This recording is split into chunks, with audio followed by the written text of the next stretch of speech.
तो भाई last video में हमने डिस्कस कर लिया था कि बिज़नेस डाउनफॉल कैसे हुआ। उसके बाद एंड में मैंने इशारा दिया था कि कंस्ट्रक्शन कंपनी में मैं पहुंच चुका था या जाने वाला था, वो क्या सीन था, वहां पे जब पहुंचा क्या माहौल था, इसको हम डिस्कस करेंगे। तो चलिए शुरू करते हैं। जब मैं वहां पे लाहौर पहुंचा, मेरा कज़न भी आ गया। उसने कहा कि चलो सुबह हो गई, अब चलते हैं। हमने वैगन पकड़ी, वो जो हाईएस्ट होती है, और पहुँच गए मांगा मंडी। राको रोही एक वो नाला कोई है, उसके साथ करके एक कंपनी स्टाइल टेक्सटाइल चल रही थी। वैसे स्टाइल टेक्सटाइल से याद आया, अभी एक स्टूडेंट के जब एडमिशन चल रहे थे तो एक स्टूडेंट फीमेल थी कोई, तो उन्होंने कहा कि मैंने उनसे पूछा कि आप क्या जॉब कर रही हूँ और मैंने अप्लाई करवाना है ये वो चीज़ तरह। तो मैंने कहा कहाँ पे जॉब करें? कहती कि यहाँ पे एक मांगा मंडी के साथ स्टाइल टेक्सटाइल। एग्जैक्टली वही कंपनी थी जिसको हमने अपने हाथों से बनाया था, जिसमें मैं काम करके आया था। तो मैंने उन्हें कहा कि एक दो फोटो सेंड कर दें कि ताकि नॉस्टैल्जिया थोड़ा सा, ठीक है। तो उन्होंने अपने वहाँ पे फोटो रिकॉर्ड करके सेंड की। मैंने कहा ये वाली, मतलब अपनी नहीं, कंस्ट्रक्शन कंपनी की। मैंने कहा कोई जो लोकेशन, मैंने कहा यहाँ पे फलां फलां होगा, ये जो चीज़ें। उन्होंने कहा हाँ बिल्कुल हैं। उन्होंने कहा ये अपने हाथों से, ये इन्हीं हाथों से जो है ना बनाई है। खैर वैसे ही काम किया था, वैसे ही मिसाल के तौर पर इन्हीं हाथों से बनाई है। ये ना आप वहाँ पे जाके आप कोई जो है वहाँ पे तगारी उठा रहे थे या कोई मजदूरी कर रहे थे जो अपने हाथों से बनाई है। जो मेरा दोस्त है ना इशफाक, उसके भाई ने कहा था कि आपने ये किसी को नहीं बताना कि आप मेरे रेफरेंस के साथ जा रहे हो, क्योंकि मैं वहाँ से कंपनी छोड़ आया हूँ, बिना बताए उनको छोड़ दिया, क्योंकि अच्छी कंपनी थी, कोई और ऑफर आई थी। ऐसे ही होता है प्राइवेट सेक्टर में, अगर आपको उनसे कहेंगे मैं छोड़ रहा हूँ, आपको जाने नहीं देते, क्योंकि आप काम करने वाले बंदे होते हैं, वो कहते हैं कि नहीं यार ना जाओ, वहाँ पे कितनी सैलरी मिलती है, अगर हम आपको लाख दे रहे हैं तो हम वहाँ पे 150 होगी, हम आपको 50 हम देते हैं। तो वो कहते हैं कि नहीं, क्योंकि वो शफल हासिल ज़रूरी है। तो उन्होंने कहा कि आपने ये नहीं बताना। मैं फिर परेशान हो गया कि यार अगर उनको पता चल गया कि भाई मैं उसके रेफरेंस से आया हूँ, तो मेरे माइंड में यही घूम रहा था कि अगर किसी ने पूछ लिया किसके रेफरेंस से आया हो तो मैं क्या बताऊंगा। खैर मैंने कहा देखी जाएगी। तो मैं वहाँ पे जब पहुंचा, लड़के तकरीबन कुछ 10 एक लड़के थे। तो उन्होंने कहा कि अच्छा फलां, आप किस, दो साइटें चल रही थी, तो आप फलां इंजीनियर के पास आए हैं या फलां के पास आए हैं? मैंने कहा मैं फलां के पास आया हूँ। उन्होंने कहा अच्छा ठीक है, किसके रेफरेंस से आए हो, किस तरह आए हो? मैंने कहा यार पता नहीं, बस अब्बू के दोस्त थे, उन्होंने कहा था। तो इस तरह मैंने कहानी करा दी, क्योंकि अब उन्होंने कहा हुआ था कि नहीं बताना, तो मैंने कहा नहीं बताते। मुझे थोड़ा सा अजीब भी लगता है इस तरह की चीज़ें। मैं जब मैं हेजिटेट करता हूँ ना कि यार कोई कहता है कि बात को घुमाना है, तो मुझे बात घुमानी नहीं आती। खैर उस वक्त तो मामला ऐसा था, किसी ने कहा था कि आप यार मेरा अगर नाम लोगे तो काम खराब हो जाएगा। खैर साइट पे पहुंच गया। जिनके पास मैं जा रहा था उन्होंने मुझे नहीं देखा हुआ था, मैंने भी उन्हें नहीं देखा हुआ था। खैर उन्होंने जब नंबर, उस वक्त फेसबुक पे ना आप नंबर पुट करके ना उसका आप प्रोफाइल आईडी आपकी सर्च हो जाती थी उस वक्त। तो मैंने उसके नंबर सर्च किया फेसबुक पे। मैंने कहा हो सकता है फेसबुक की आईडी हो, और फेसबुक की आईडी थी। मैंने आईडी लगा लिया था कि अच्छा कि ये बंदा हो सकता है। खैर उसके पास मुझे लड़का ले गया कि भाई ये फलां लड़का है और ये आया हुआ है इस तरह। तो उन्होंने कहा अच्छा ठीक है, इसको यार साइट वगैरह पे दिखाओ ये चीज़ें। तो मैं एक मर्द पहले दिन ऐसे ऐसे घूमा। अब मैं जब साइट पे जा रहा था तो लड़का घुमा रहा था, वहाँ पे मैं देखा एक लड़का था। तो लड़का, उसने कहा कि वो इरफान भाई क्या हाल है, ठीक हो? वो मेरे क्लास का बैचलर का ही स्टूडेंट था, तो जफ़र उसका नाम था। तो उसने कहा इरफान कैसे हो? मैंने कहा ठीक। मैंने कहा आप कब आए हो? उसने कहा कि बस ये मुझे भी महीना 1.5-2 महीने हुए हैं। मैंने कहा चलो ठीक है।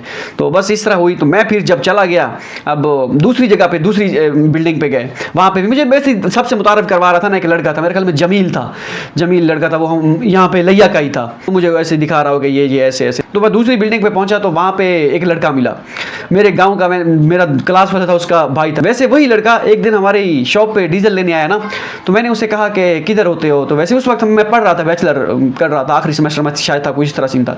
उसने कहा मैं कंस्ट्रक्शन कंपनी में होता हूँ, मैंने सिविल का डिप्लोमा किया ये वो। अच्छा। मैंने कहा चलो हो सकता है कभी किस्मत में मुलाकात हो, मैंने वैसे कह दिया था उसे। तो जब वहाँ पे पहुंचा तो वाकई किस्मत ने ऐसे ही किया। तो वहाँ पे वो लड़का खड़ा था, उसने कहा ओ इरफान कैसे हो, ठीक हो? मैंने कहा ठीक है। मैंने कहा आप इधर ही होते? उसने कहा अभी किसके रेफरेंस के साथ आए हो? बस फिर वही बात, जैसे वो एक लक्ष्य चौधरी है इंडिया का, वो कहता है कि फिर वही बात, ये जो गरीब हो ना आदमी, जो साला अपनी आदत से गरीब हो। फिर वही बात, मैं फिर वही बात से याद आ गई। अच्छा वो फिर उसने कहा कि किसके रेफरेंस के साथ आए हो? मैंने कहा अब्बू का कोई दोस्त है, उनके कोई रेफरेंस से जानने वाले थे। ठीक है, इस तरह बातें हुई और फिर चले गए हम दोबारा लंच करने। वहाँ पे जब मैं पहुंचा, थरथल्ली मच चुकी थी, रौला मच चुका था कि एक लड़का आ चुका है लैया से। मुझे खुद मैं हैरान हूँ कि भाई ये हुआ क्या है। अच्छा मैं जब वहाँ पे पहुंचा तो वो जो जफर था ना, उसने सबको बता दिया था कि भाई ये मेरा क्लास फेलो है और ये बहुत लाइक लड़का है, मतलब कि ये हमारी क्लास में टॉपर था। मीन्स टॉपर इन जो हमारा ग्रुप था उसमें मैं पहले नंबर पे था। मतलब कि अंधों में काने राजा वाली बात है, मैंने पहले बताई हुई आपको, ठीक है। तो बहरहाल वैसे जो भी था। अच्छा तो उसने बता रखा था कि भाई ये मेरा क्लास फेलो और इस तरह सब जो है ना थर्ड। मुझे अपने आप पे डाउट था, मुझे पता था मैं किताबी कीड़ा तो थोड़ा बहुत था उस वक्त, रट्टे वट्टा तेज था जो भी था, लेकिन मैं इस तरह अपने आप को वो शातिर दिमाग और वो एक्सपेरिमेंटल में जो चीज़ें होती हैं या जॉब के हवाले से, मुझे वो उस चीज़ में मैं बड़ा ही हेजिटेट, बहुत ही डरता था। मुझे डर लगता था कि भाई कोई गलत चीज़ ना हो जाए। तो मैं मैं अपने आप को मैं सोच रहा हूँ कि यार ये ज़फ़र ने क्या काम किया है, बता तो दिया है कि भाई ये लड़का लायक है, ये है वो है, लेकिन मुझे अपने आप पे कोई यकीन नहीं है। वहाँ पे लड़के सारे अच्छा ये इसने इंजीनियरिंग की हुई, टेक्नोलॉजी, हालांकि ज़फ़र भी मेरे साथ बैचलर उसने की हुई थी। खैर लंच पहले दिन मेरे ख्याल में उस लड़के ने करवाया था जो मेरे इलाके का था। उसने कहा कि यार इरफान को बुलाओ, पहले दिन होता है ना हॉस्पिटैलिटी वाला सीन। तो मैं उनके साथ स्टाफ में बैठ के खाना खा रहा हूँ, तो खाना वाना खाया। फिर जब शाम की बारी आई, जो अब मैं क्योंकि उनके सर्वे हेल्पर के साथ जो थे उन्हीं के साथ रह रहा था, तो मुझे लेके गए खाने पे। तो वहाँ पे उन्होंने कहा कि हम यहाँ पे बैठ के खाते हैं, लेबर के साथ ही हम खाना खाते थे वहाँ पे, जो लेबर वो बैठती थी। समटाइम मुझे ये भी रियलाइज होता था कि भाई यार मैं किस जगह आ गया हूँ। घर में कभी मैंने जिसे कहते हैं ना तीला नहीं दौरा किया, पानी भी पीना होता था, वो भी छोटे भाई को कहता यार पानी डाल दो, पानी पानी पानी पिलाओ। तो कभी मैंने कोई काम नहीं किया था घर में। तो अब यहाँ पे इस तरह बैठ के नीचे खाना खाना पड़ रहा है लेबर के साथ। तो कि ये इतना वो नहीं है कि भाई लेबर के साथ, वो भी इंसान ही है, ठीक है। फिर सम टाइम ये भी होता था कि भाई मुझे कुछ नहीं आता, मुझे यही एक डिग्री मेरे पास जो है, इसके अलावा मेरे पास कोई एक्सपीरियंस नहीं है।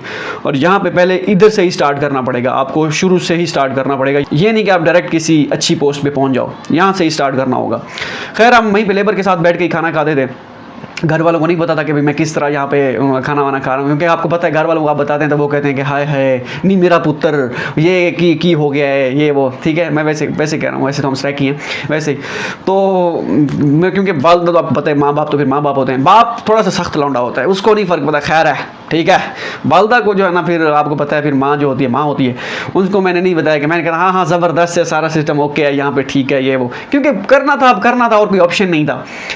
खैर महीना गुजरा, जब मैं वहाँ पे काम कर रहा था तो लड़के और भी थे वो जो काम कर रहे थे। वहाँ पे ग्रुपिंग थी, तो वहाँ पे 2 ग्रुप बने हुए थे हमारे, हम 10 स्टूडेंट थे एक ही साइट पे, 2 टीचरों के अंडर, जो सीनियर्स के अंडर। 3 4 5 का एक ग्रुप था, 3 4 का एक ग्रुप था। अब मैं बिल्कुल नया बैचलर का लड़का था, वो भी सारे डिप्लोमा होल्डर थे, उनके तकरीबन 2 2 4 4 महीने 5 5 महीने हो चुके थे, मैं बिल्कुल नया था। लड़का जो मेरा 7 करोड़ का था जमील, उसने कहा कि भाई ये मैं उसके साथ हो लिया, क्योंकि वो मेरे इलाके का ही था। तो थोड़ी सी वो होती है ना, इलाके का बंदा होता है तो फिर बंदा कहता है चलो इसी के साथ ही। तो हमारा एक ग्रुप बन गया, उनका अपना ग्रुप बन गया। तो फिर भी 2 ग्रुप अगर हो तो उनमें एक ग्रुप थोड़ा सा कदर बेहतर होता है, दूसरा थोड़ा सा डल टाइप होता है। हमारा ग्रुप जो था वो हमारा थोड़ा सा, मुझे लगता था कि भाई हाँ थोड़ा सा पॉजिटिव है।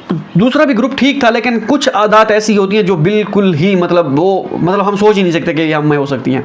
वो कि हमारी भी बुरी आदत होंगी, मैं ये नहीं कहता कि वो, लेकिन कुछ आदत तो बिल्कुल ही मतलब कि सफाई और इस तरह की सारी चीज़ें, तो वो कुछ चीज़ें होती हैं। खैर जो भी था वट एवर, बहरहाल उस वक्त मुझे लगता था कि उस वक्त हम जो भी होता वो ये ऐसा ही होता, ऐसा ना एक ग्रुप ना होता तो दूसरे वाला होता। हो सकता है मैं दूसरे ग्रुप के साथ भी हो सकता था, मैं भी हो सकता है उसी तरह होता। उस वक्त बैचलर की ही थी, उन्होंने डिप्लोमा किया हुआ था, हर बंदा अपने हिसाब से वो बेस्ट था उस वक्त। हाँ कुछ आदत मेरे से भी होंगी, साफ ज़ाहिर होंगी, जो मुझे नहीं लगता कि मेरे में कोई थी, ठीक है। उस वक्त हो सकता है मुझे लगता था कि ये आदत जो है इनमें थोड़ी सी ये चेंजेस आने के बाकी हमारा वो चल रहा होता था कि भाई बात भी चल रही होती थी, सारा कुछ चल रहा होता था, एक दूसरे से बता भी रहे होते थे, पूछ भी रहे होते थे, टस्सर भी चल रहे होते, अंदर खुन्नस भी चल रहे होते थे, क्योंकि इंसानी दिमाग है, जब एक जगह पे आप रहते हैं साफ ज़ाहिर सबकी मेंटालिटी एक जैसी नहीं होती।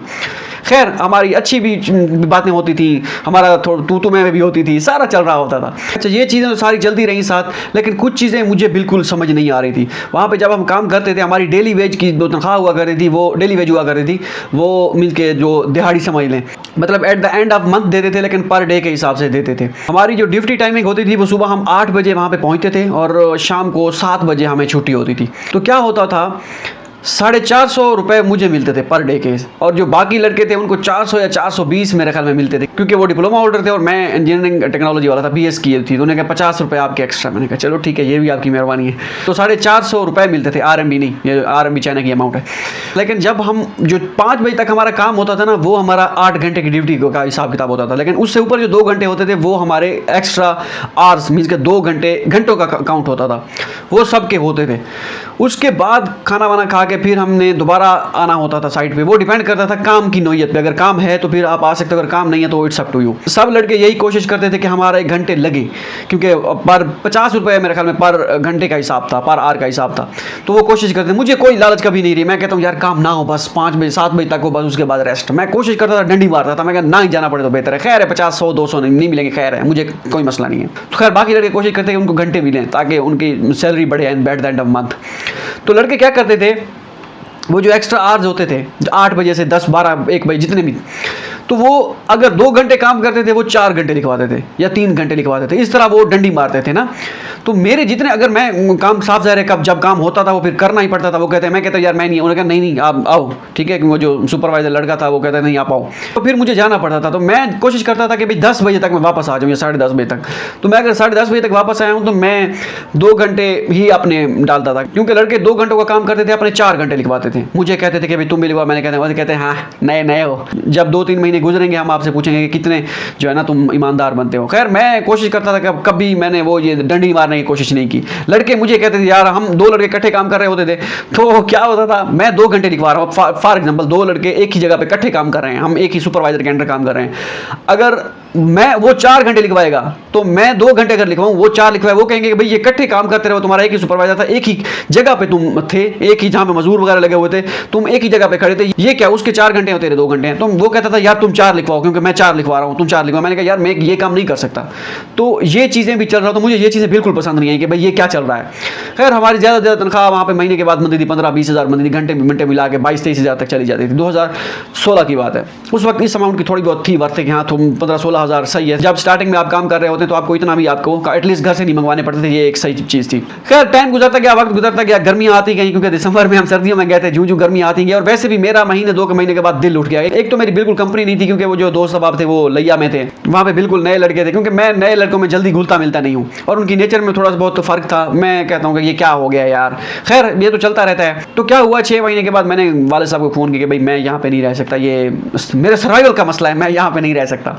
वाले साहब ने कहा तुम्हारा दिमाग ख़राब हो गया, ये है वो है। तो इस तरह कहानियाँ करें ना, वाले साहब ने सही सुनाई, क्योंकि साफ ज़ाहिर है अगर हम घर चला जाता तो फिर क्या था, वहाँ पे क्या करना था। मैंने कहा यार मेरे से काम नहीं होता, मैं ये काम नहीं कर सकता, मैं इसके लिए नहीं बना, शायद फ़िलहाल तो नहीं बना, बात का पता नहीं। तो उसने कहा क्या करना है, मैंने कहा देखते हैं वहाँ पे क्या करना है, बस मैं फ़िलहाल आ रहा हूँ। उसने कहा ठीक है मर्ज़ी है आ जा।